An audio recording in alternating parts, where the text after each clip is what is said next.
When Apple Music slid a $50 million deal across the table, everyone thought Kendrick Lamar would sign without hesitation. After all, we're talking about one of the biggest streaming giants in the world and a payday that could set anyone for life. But Kendrick, he shocked everyone by saying just one word: no. The music industry froze. Fans couldn't believe it. Why would one of hip-hop's most respected voices turn down such an insane offer? Some said it was pride, others thought it was about creative control. But the truth is deeper, more personal, and far more powerful than anyone expected. This isn't just about music or money, it's about integrity, loyalty, and the kind of principles that can't be bought at any price. Today, we uncover the real reason Kendrick Lamar walked away from $50 million and why that decision might just change the music industry forever. The sun had just dipped behind the Los Angeles skyline when the call came in. Kendrick Lamar, fresh off a sold-out tour and still riding the wave of his latest, critically acclaimed album, sat in his home studio in Compton, sifting through beats. The room was dimly lit, the only light coming from the flicker of his mixing board and the warm glow of a single lamp in the corner. On the other end of the line was his manager, Dave Free, voice brimming with excitement. Apple Music just came through. They're offering you $50 million. For a moment, Kendrick didn't say a word. He leaned back in his chair, staring at the wall plastered with old lyric sheets and photos of artists who had inspired him: Tupac, Rakim, Lauryn Hill. He had dreamed of success his entire life, but not once had he imagined an offer like this landing in his lap. Dave continued, "They want an exclusive deal, your next 2 albums, a series of live-streamed performances, and full rights to host all your unreleased tracks. This is huge, man." The deal was straightforward on paper. Apple Music would pay him $50 million in exchange for exclusive streaming rights and a handful of creative commitments. It was a staggering number, enough to make even the wealthiest artists pause. But for Kendrick, it wasn't the money that made him pause, it was the word exclusive. Kendrick knew the game. Exclusive deals might look good on the front end, but they often came with invisible strings. He had seen it happen to artists before: how corporate contracts could slowly strip away creative freedom, turning groundbreaking musicians into brand assets. The question was never how much they were offering. It was, what's the real cost? The pressure builds within 24 hours of Apple's offer. The news had leaked to industry insiders. Blogs started buzzing, social media lit up, and texts poured into Kendrick's phone from friends and collaborators. "Bro, this is life-changing money. You'd be crazy to turn that down. Imagine what you could do with 50 mil. Even fellow artists reached out. Some urged him to take it, arguing that a deal like this could secure his legacy and his family's future. Others warned him to tread carefully, reminding him of the stories of artists who had traded freedom for fortune, only to regret it later.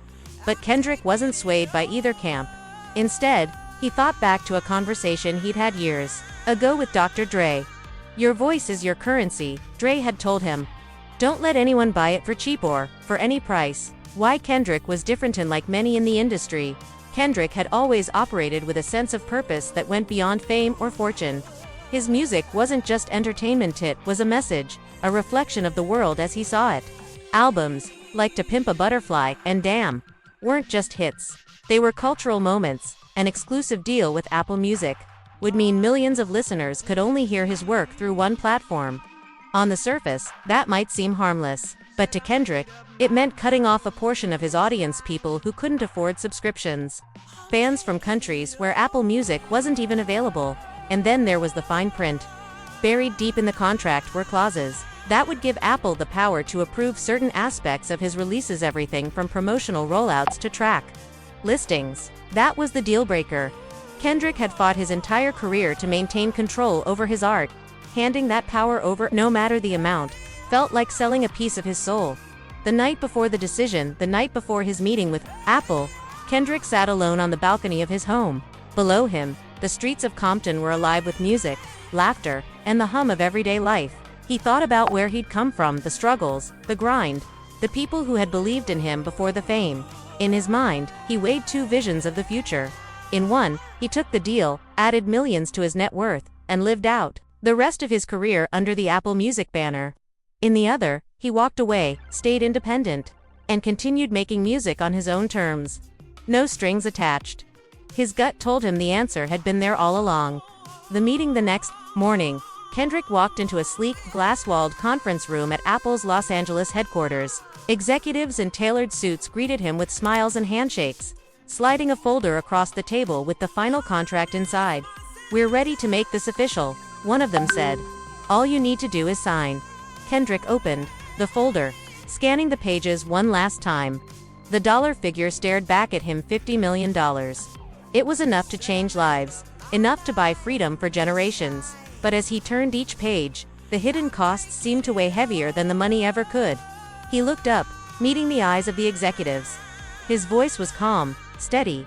"I appreciate the offer, but I can't do it. My music belongs to the people, not just one platform." The room went silent.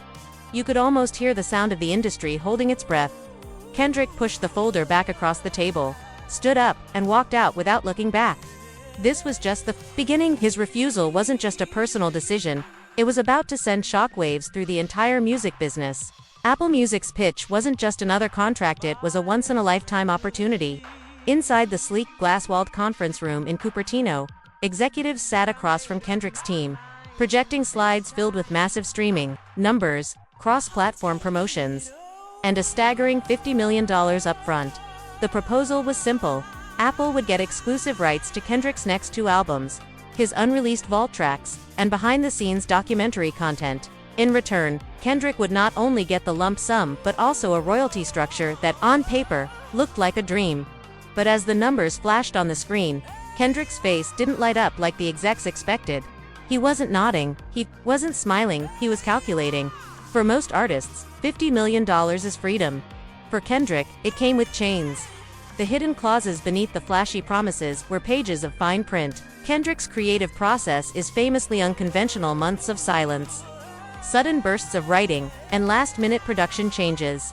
Apple's deal would have locked him into strict deadlines, a mandatory promotional schedule, and, concerning final creative approval from their own A&R team. To Apple, it was collaboration. To Kendrick, it was control. And then there was something else, a clause that allowed Apple to reinterpret his work for brand marketing purposes. In other words, his music could be cut, altered, or repurposed for commercials, product launches, even political events. Without his consent, why this mattered to Kendrick? Kendrick grew up in Compton, where every lyric, every bar, was tied to truth. His music isn't just entertainment, it's testimony. Allowing a corporate brand to twist that message for profit wasn't just a bad business move. It was betrayal to the people he spoke for. In private, he told a close friend, "If they can put my voice behind something I don't believe in, then it's not my voice anymore." For Kendrick, the money was tempting. $50 million could change not just his life, but his community's future. But the price? It was his identity. The industry pressure word about the offer spread faster than expected. Other labels, streaming services, and even artists started whispering, "If Kendrick takes this deal, it'll set a new standard." Jay-Z had partnered with tech companies before. Drake had inked massive brand deals. Even Beyoncé had signed exclusive streaming agreements. The industry was watching to see if Kendrick would follow or if he would stand alone. Apple's team, sensing hesitation, doubled down. They hinted at expanding the deal, custom iPhone campaigns, a Lamar-curated music festival, and a potential Apple TV Plus series. Still, Kendrick wasn't moved. This wasn't about exposure, he already had that. This was about what came attached to the exposure. The final meeting, the last negotiation, happened in a Los Angeles penthouse, overlooking the city lights.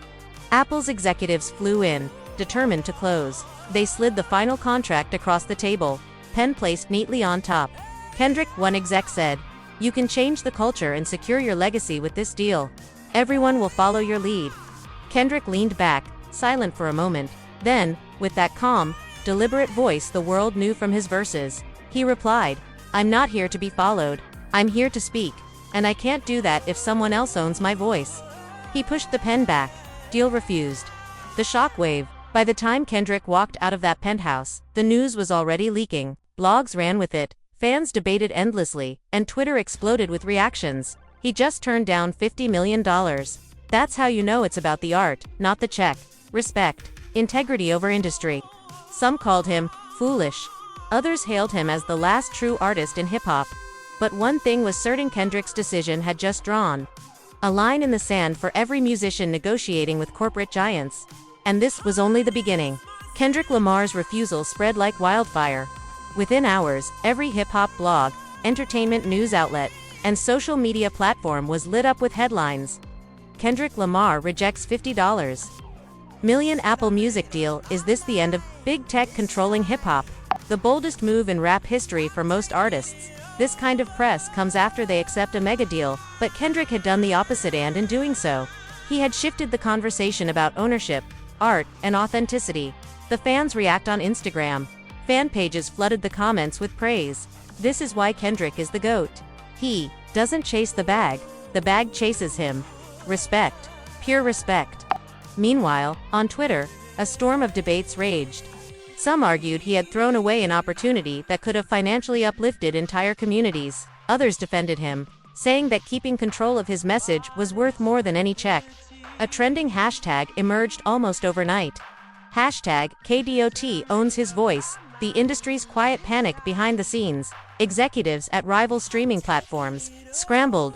If Kendrick's refusal inspired other big-name artists to demand the same creative freedom, the industry's grip on music ownership could weaken overnight. One anonymous label exec was quoted in Billboard, "If Kendrick gets away with this, you're going to see a ripple effect. We might lose exclusivity leverage altogether."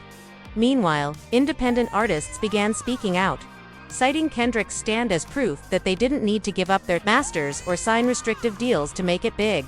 A call from Rakima. Few days after the story broke, Kendrick received an unexpected call from hip-hop legend Rakim. Rakim said in his deep, deliberate tone, "You just reminded the industry what this culture is about. It's not the first time they've tried to buy our voices, and it won't be the last. But you made a statement they can't ignore." Kendrick later admitted that Rakim's words meant more to him than any headline. If his decision had inspired one of the pioneers of hip-hop, he knew he was on the right path. The community impact Kendrick's decision wasn't just a personal win. It lit a fire in his hometown of Compton. Local youth centers began hosting workshops on music rights and contract literacy. Aspiring rappers started reading up on publishing rights before signing any agreements. One community leader told the Los Angeles Times, "Kendrick refusing that deal, that was for us. It showed these kids that their art isn't just a paycheck, it's power." Apple's official response a week later. Apple Music released a carefully worded statement. "We have the utmost respect for Kendrick Lamar and his artistry. While we were unable to reach an agreement, we remain fans of his work and look forward to future collaborations." Translation: they weren't happy, but they couldn't publicly disrespect him without alienating millions of subscribers. Still, insiders revealed that Apple's top executives were frustrated. This deal was supposed to be a trophy, and instead, it had turned into a public relations loss. Kendrick speaks out for days.